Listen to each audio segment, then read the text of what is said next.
Bharat New Zealand সিরিজের পূর্ণাঙ্গ সূচি প্রকাশ। কবে টি-20 ওডিআই টেস্ট দেখুন এখনই। বন্ধুরা, আপনারা যে দেখতে চান তাহলে ভিডিওটি শেষ অবধি দেখতে হবে, চ্যানেলটিকে সাবস্ক্রাইব করে একটা লাইক দিতে হবে এবং নোটিফিকেশন বেল আইকন দাবাতে হবে। আইপিএল শেষ হতে ভারতীয় ক্রিকেট দল এবার দীর্ঘ নিউজিল্যান্ড সফরের প্রস্তুতি শুরু করেছে। নিউজিল্যান্ড ক্রিকেট বোর্ড ইতিমধ্যে ঘোষণা করেছে ভারত বনাম নিউজিল্যান্ড সিরিজের পূর্ণাঙ্গ সূচি।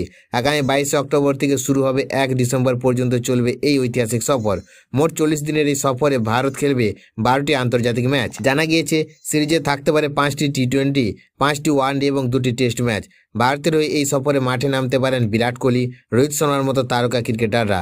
তবে সব ম্যাচে তাদের দেখা যাবে না বলেই খবর। সিরিজের প্রথম ম্যাচ হবে 22 অক্টোবর, এরপর 24 অক্টোবর দ্বিতীয় টি-20, 27 অক্টোবর তৃতীয় টি-20, 30 অক্টোবর চতুর্থ এবং 1 নভেম্বর পঞ্চম টি-20 অনুষ্ঠিত হবে। টি-20 সিরিজ শেষ হওয়ার পর 4 নভেম্বর থেকে শুরু হবে 5 ম্যাচের ওয়ানডে সিরিজ। এই সিরিজ চলবে 15 নভেম্বর পর্যন্ত। এরপর শুরু হবে 2 ম্যাচের টেস্ট সিরিজ। প্রথম টেস্ট ম্যাচ অনুষ্ঠিত হবে 19 নভেম্বর থেকে ওয়েলিংস্টনে, আর দ্বিতীয় শেষ টেস্ট ম্যাচ শুরু হবে 27 নভেম্বর ক্রাইস্ট চার্চে। এই ম্যাচে চলবে 1 ডিসেম্বর পর্যন্ত।